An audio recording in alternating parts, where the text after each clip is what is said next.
అసలు ఏంది కథ ఎప్పుడైతుంది?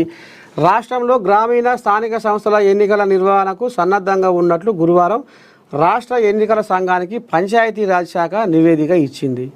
వార్డులు, గ్రామ పంచాయతీలు, ఎంపీటీసీలు, జెడ్పీటీసీలు, జెడ్పీ చైర్పర్సన్ పోస్టులకు ఎస్సీ, ఎస్టీ, బీసీ రిజర్వేషన్లను ఖరారు చేశామని, బీసీ రిజర్వేషన్లపై ప్రభుత్వ ఉత్తర్వులు అనంతరం మైనార్ రిజర్వేషన్లను లాటరీ పద్ధతిలో ఖరారు చేస్తామంది.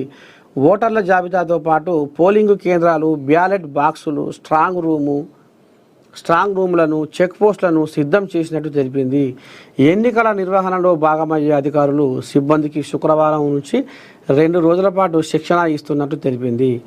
మరోవైపు జిల్లాల నుంచి వచ్చిన రిజర్వేషన్ల జాబితాలను గురువారం పంచాయతీరాజ్ శాఖ ఉన్నతాధికారులు పరిశీలించారు. ఒకసారి అసలు మరి ఏంది, సెప్టెంబర్ 30 లోపే స్థానిక సంస్థల కథ సాగాలని చెప్పి హైకోర్టు కూడా.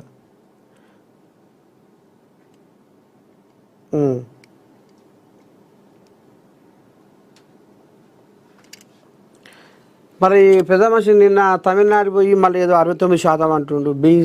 ఓబీసీలకు 42%, ఎస్టీ ఎస్టీలకు 27% అనేది కూడా మళ్ళీ అనుకొస్తుండ్రు. 69%. హలో నమస్తే. శనాతి ఓ పిల్లగా బాగేనా? బాగే తాత, చెప్పండి తాత. మీరు మార్నింగ్ నుంచి లైవ్లో ఉన్నారు తాతగారు. ఏంది ఇప్పుడు పెద్ద మనిషి నిన్న తమిళనాడు పోయినట్టుండు.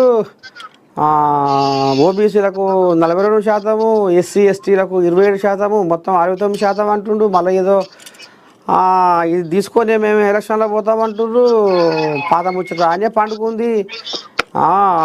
కోర్టు ఏమో సెప్టెంబర్ 30 లోపు ఎన్నికలు జరగాలి అని చెప్పి ఏం నడుస్తుందా అదా ఇంతకు? ఓటుకు చెప్పినాం, ఓటుకు కూడా ప్రభుత్వం సమయం కావాలంటే అవకాశం ఇస్తుంది. దాంట్లో ఇబ్బంది పడాల్సిన అవసరం ఏం లేదు. మొదటి నుంచి మనం బీసీలకు 42% రిజర్వేషన్లు ఇస్తామని చెప్పినాం. దానికి కట్టుబడి ఇవాళ ప్రభుత్వం ఒక ప్రత్యేక జీవో తీసుకొచ్చి ఇవాళ ఆర్డర్ని తీసుకొచ్చి ఎన్నికలకు పోవాలనే ఆలోచన చేస్తుంది. అదే మన పార్టీకి ఉన్నటువంటి చిత్తశుద్ధి. ఇవాళ బీజేపీ కావాలని ఇవాళ 42% అడ్డుకునే ప్రయత్నం జరుగుతా ఉంది. కాబట్టి ఇవాళ ఎవరు ఎన్ని చేసినా మేము బీసీలకు ఒక బాధ్యతతోని ఉంది కాబట్టి మేము ముందుకెళ్తా ఉన్నాం.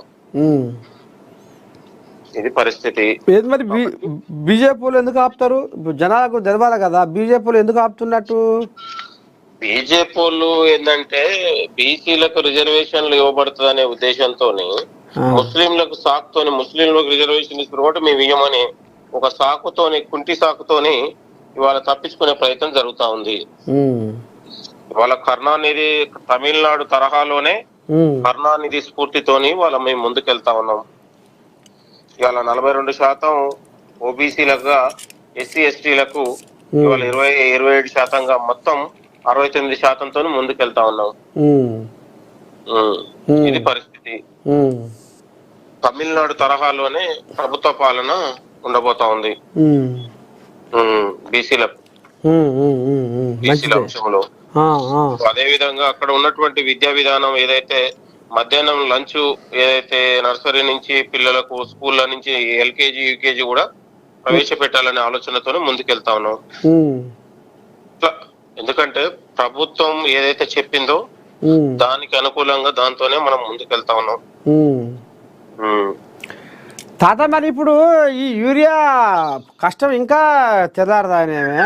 అబ్బా లైన్లు నిన్న ముసుర్లా కూడా లైన్ కట్టిరు, గొడుగులు పెట్టుకొని, చెట్లు పెట్టుకొని. మరి ఇది పాపం ఎవరిదంటావు? యూరియా పాపం అది బీజేపీ ఏమంటావు, బీజేపీ నిర్లక్ష్యం వల్లనే వాళ్ళ రైతులకు యూరియా సక్రమంగా అందలేదు. ఇవాళ రామగుండం ఇవాళ ఎరువుల ఫ్యాక్టరీ ఏదైతుందో అది మనం తాత్కాలికంగా అది క్లోజ్ కావడంతో అది ఉత్పత్తి ఆగిపోయింది. అది అయినా కూడా మన ఉన్నటువంటి మంత్రులు గాని, ముఖ్యమంత్రి గారు గాని కేంద్ర పెద్దల్ని కలిసి యూరియా ఇవ్వాలని అన్నారు. తీసుకొచ్చే ప్రయత్నం కూడా జరిగింది. ఇంకా ఉన్నటువంటి రైతులు కూడా కొంత అవసరానికి, ఎందుకంటే వాళ్ళ సేద్యం ఎక్కువైంది, వ్యవసాయం మన అనుకున్న దానికంటే ఎక్కువ ఉత్పత్తి అవుతుంది తెలంగాణలో. కాబట్టి ఈ యూరియా కొరతకు కారకం బీజేపీనే, అది కాంగ్రెస్ తో కాదు. మేము ఎప్పుడు కూడా రైతు పక్షమే. మరి అదే ఇంకా పొడుగు నుంచి పొడుగు దాకా రైతన్నలు పాపం ముసుల్లో కూడా ఇంకా తిప్పబడవలసి వస్తుంది. మరి మన తుమ్మల నాగేశ్వరరావు కూడా వచ్చే వచ్చే అని అంటుర్రు. మళ్ళీ ఎప్పటాటే నడుస్తుంది అనేది కూడా ఆ గుసగుస వస్తుంది. ప్రభుత్వం అక్కడ ఉన్నటువంటి కేంద్రాన్ని కలిసి యూరియా కావాలని కూడా అడిగారు. దాదాపు ఇప్పటి వరకు 7 లక్షల ఎంత మెట్రిక్ టన్నుల సంబంధించి తెలంగాణకు తీసుకురావడం కూడా జరిగింది. మరి రేపు జూబ్లీహిల్స్ లో కథ ఏమన్నా ఉపాయం చేస్తుర్రా?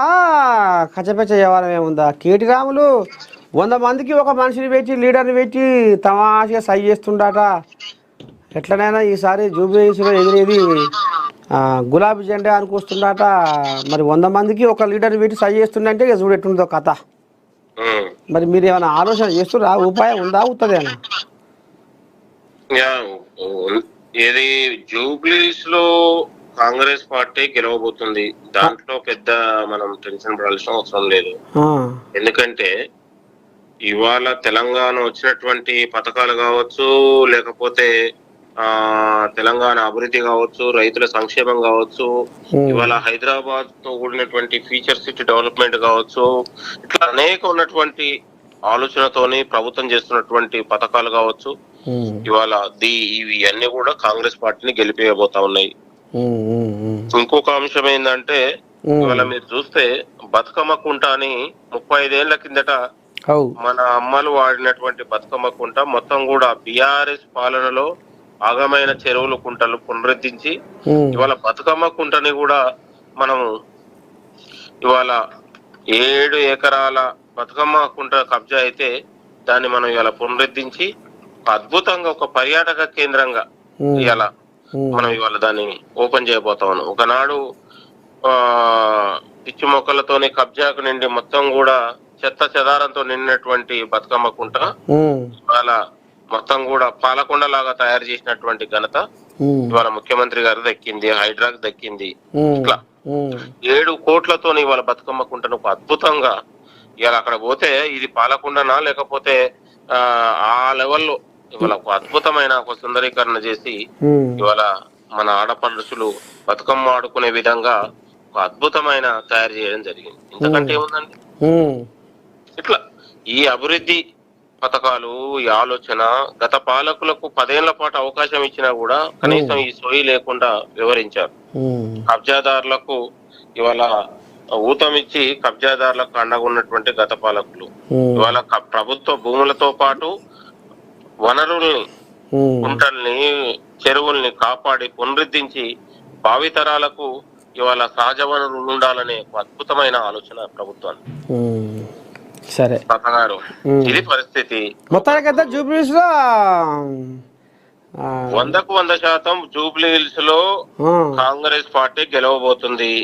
టిఆర్ఎస్ పార్టీకి గానీ బీజేపీ పార్టీకి గానీ అక్కడ కనీసం డిపాజిట్ కూడా దక్కే పరిస్థితి ఉండదు. మీరు చూడండి, ప్రజలు అవేర్నెస్ వచ్చింది. ఇవాళ కాంగ్రెస్ పార్టీ వచ్చిన తర్వాత ప్రజలకు ఒక స్వేచ్ఛ వచ్చింది. ఇవాళ కబ్జా లేని నగరం అయింది, ఇవాళ దోపిడీ లేని నగరం అయింది, ఇవాళ ప్రజాస్వామ్యయుతంగా పాలన జరుగుతుంది. కాబట్టి గత పాలకులు హైదరాబాద్ ని మొత్తం కూడా కబ్జామయం చేసుకొని ప్రజల్ని ఇబ్బంది పెట్టుకొని పార్కులు, కుంటలు, చెరువులు అందరినీ కబ్జా చేసినటువంటి ఇది నగర ప్రజలు విసుకుపోయారు. ఇవాళ ఆ పరిస్థితి ఉందా?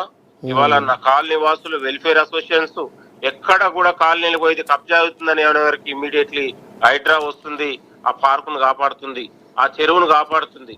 ఇట్లా ఇదే కదా కోరుకునేది హైదరాబాద్ లో. కాబట్టి ప్రజల విశ్వాసాన్ని పెంచే విధంగా ప్రజాపాలన ముందుకు పోతా ఉంది. అవినీతి నిర్మూలనగా ఇవాళ అవినీతి రహిత ప్రభుత్వం కదా ఇవాళ ముందుకెళ్తా ఉంది. ఇవాళ ఒక విజన్ ఉంది ఈ ప్రభుత్వానికి. ప్రజల ఆలోచన మేరకు ఈ ప్రభుత్వం ఒక విజన్ తోనే ముందుకెళ్తా ఉంది. సరే, జూబ్లీహిల్స్ లో అన్ని వర్గాలు ఇవాళ మద్దతుతోనే ఇవాళ కాంగ్రెస్ పార్టీ భారీ ఎత్తున జూబ్లీస్ లో గెలవబోతా ఉంది. మీరు చూడండి. థ్యాంక్స్. సరే సరే తాత, సరే ఓకే, సరే శనార్థి. ఇగో చెనగాని దయాకర్